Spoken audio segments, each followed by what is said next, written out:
అందరికీ నమస్కారం. ఉమ్మడి ప్రకాశంలో జరుగుతున్నటువంటి వివిధ సంఘటనలు, వివిధ పత్రికలకు సంబంధించినటువంటి పలు ఆసక్తికరమైనటువంటి విషయాలతో ఒక చిన్న విశ్లేషణతో కూడినటువంటి దాన్ని కూడా ప్రజల్లోకి తీసుకొచ్చే ప్రయత్నం ఆర్కే చేస్తున్నాడు. మీ ఆర్కేని ఆశీర్వదించండి, సహాయం అందించి ఆర్కేని ఆశీర్వదిస్తారని కోరుకుంటా ఉన్నాం. వెలుగొండ ప్రాజెక్టు గురించి సాక్షిలో ఒక మంచి ఐటెం ఇవ్వటం జరిగింది. వెలుగొండ కన్నీటి ఊట, ఊరిపోయింది ఉపాధి ఎక్కడ, వెలుగొండ నిర్వాసితుల జీవనాధారంపై నీలి నీడలు, ఒక్కసారిగా మారనున్న జీవనశైలి, యువత భవిష్యత్తుపై సర్వత్రా ఆందోళన, త్యాగానికి ఇదేనా ప్రతిఫలం అంటూ ఆవేదన, పునరావాసంతో పాటు ఉపాధి కల్పించాలని డిమాండ్ చేస్తూ వెలుగొండ ప్రాజెక్టు కోసం సొంత ఊరినే త్యాగం చేస్తున్న ముంపు గ్రామాల ప్రజల గుండెల్లో ఇప్పుడు బాధ, భయం, భవిష్యత్తుపై ఆందోళన అలుముకున్నాయని, ముత్తాతల కట్టిన ఇళ్ళు, బాల్య జ్ఞాపకాలు మోసిన వీధులు, జీవనాధారమైనటువంటి పొలాలు ఇవన్నీ కనుమరుగయ్యాయని, తమ జీవితానికి భరోసా కల్పించాలని వారంతా కూడా డిమాండ్ చేయటం జరిగింది. ఈ సందర్భంగా సామాన్లు ఎత్తుకెళ్తున్నటువంటి కుటుంబ సభ్యులు తదితర అంశాలతోటి వారి ఆవేదన, అదేవిధంగా కన్నీటి బాధలు కూడా మనం చూడొచ్చు. అక్కడి నుంచి యువగలం హామీలకు మంగళం, 2.5 ఏళ్ళు అవుతున్న టిట్కోల గృహాల ఊసేలేదు, ఒంగోలు ముంచేస్తున్న పోతురాజు కాలువ, ఫార్మా హబ్ ఎక్కడ చెప్పాలని అడుగుతున్న ఒంగోలు ప్రజలు, లోకేష్ పర్యటనకు సంబంధించి యువగలంలో ఇచ్చిన హామీలకు మంగళం అంటూ కూడా మరి సాక్షి ఒక ప్రధానమైనటువంటి ఐటెం ఇవ్వటం జరిగింది. మరి అధికారంలోకి వచ్చిన 100 రోజుల్లోనే టిట్కో గృహాల పనులు లబ్ధిదారులకు అప్పగిస్తామని, అదేవిధంగా భూగర్భ డ్రైనేజీ నిర్మించే బాధ్యత, పోతురాజు కాలువ అభివృద్ధి పనులు పూర్తి చేస్తామని, ఉమ్మడి ప్రకాశం జిల్లాను ఫార్మా హబ్గా చేస్తానన్నటువంటి లోకేష్ మరి ఇప్పుడు వాటి ఊసే ఎత్తడం లేదంటూ సాక్షి ప్రధాన దినపత్రికలో వార్త రాయటం జరిగింది. అదేవిధంగా ప్రైవేట్ ట్రావెల్స్ బస్సులో బంగారం మాయం, సుమారు 35 లక్షలు విలువైనటువంటి బంగారం మాయం. టంగుటూరు పోలీస్ స్టేషన్ బాధితులు వారు అంతా కూడా ఫిర్యాదు చేయడం జరిగింది. బెంగళూరు నుంచి విజయవాడ వెళ్తున్న ప్రైవేట్ ట్రావెల్స్ బస్సులో ప్రయాణిస్తున్న కుటుంబానికి చెందినటువంటి బంగారు ఆభరణాలు బస్సులో కనిపించకపోయాయి. మరి టంగుటూరులో బస్సు ఆపి పోలీస్ స్టేషన్లో ఫిర్యాదు చేయడం జరిగింది. కృష్ణా జిల్లా విజయవాడకు చెందినటువంటి వెంపాటి రాధాకుమారి భర్త వెంకటకృష్ణ బెంగళూరులో ఉంటున్నారు. వారు బంధువుల వివాహానికి దంపతులిద్దరు వెళ్తూ ఉంటే బెంగళూరు నుంచి విజయవాడ వేమూరు ట్రావెల్స్ బస్సులో బయలుదేరారు.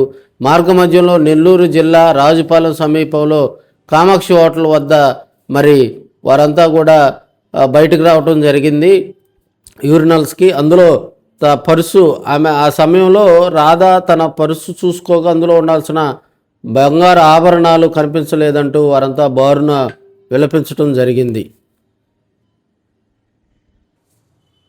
ఒకసారి చూడు లోకేష్ గారు అంటూ కూడా మందకొడిగా నాగులుప్పలపాడు జడ్పీ పాఠశాల భవనం, అసంపూర్తిగా నిలిచిపోయిన ఉప్పుగుండూరు జడ్పీ ఉన్నత పాఠశాల, అదేవిధంగా మరి ఇక్కడ చూసినట్లయితే ఉపాధ్యాయులకు టెట్ పరీక్ష రద్దు చేయాలంటూ కూడా వారంతా మరి దీనికి సంబంధించి కొన్ని వార్తలు ఇవ్వటం జరిగింది.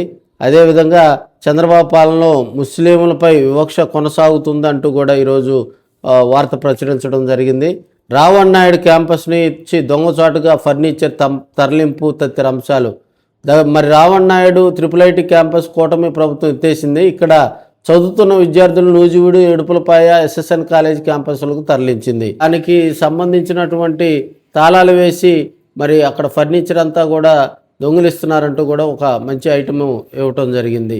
పామూరులో మరి వాటర్ సమస్య ఉందంటూ కూడా ఖాళీ బిందెలతో నిరసన తెలియజేస్తూ ఉన్నారు. ఈనాడు చూసినట్లయితే లోకేష్ పర్యటనకు సంబంధించి భారీ ఏర్పాట్లు చేశారు. భారీగా ఫ్లెక్సీలు ఏర్పాట్లు చేసుకోవటం, మరి లోకేష్కు ఘన స్వాగతం పలికేందుకు కూడా తెలుగుదేశం పార్టీ శ్రేణులు మరి ఉత్సాహంగా ఉన్నారు. మరి మనకు సంతనూతలపాడు ఎమ్మెల్యే బిఎన్ విజయ్ కుమార్ ఆధ్వర్యంలో చెదులవాడ వరకు భారీగా ఫ్లెక్సీలు ఏర్పాటు చేయడం జరిగింది. ఈ నియోజకవర్గంలో అన్ని మండలాల నుంచి టీడీపీ కార్యకర్తలు రానున్న నేపథ్యంలో ఎమ్మెల్యే విజయ్ కుమార్ వారందరికి కూడా అన్ని ఏర్పాట్లు చేయడం జరిగింది. చెదలవాడ హోటల్ శంకుస్థాపన అనంతరం లోకేష్ కార్యకర్తలను కూడా పలకరించనున్నారు. ఈ కార్యక్రమాన్ని అంతా కూడా బిఎన్ విజయ్ కుమార్ ఎప్పటికప్పుడు పర్యవేక్షిస్తూ ఉన్నటువంటి సందర్భం. నిబంధనలకు విరుద్ధంగా నగరంలో భవన నిర్మాణాలు, ఒంగోలు కార్పొరేషన్లో ఒక్కోటి బయటకు వస్తున్నటువంటి అక్రమాలు అడ్డగోలుగా ఎన్నెన్నో ఉన్నాయి. మరి దీనికి సంబంధించి కళ్ళు మూసుకుంటాం కట్టేసుకోండి అని ఒక వార్త ఇవ్వటం జరిగింది. అంటే కాసులు ఇస్తే చాలు, అది R&B స్థలమైనా ఇతర ప్రభుత్వ భూమి అయినా కూడా ఒంగోలు నగర పరిధిలో అడ్డగోలుగా ఆక్రమించి భవనాలు కట్టేసుకోవచ్చు.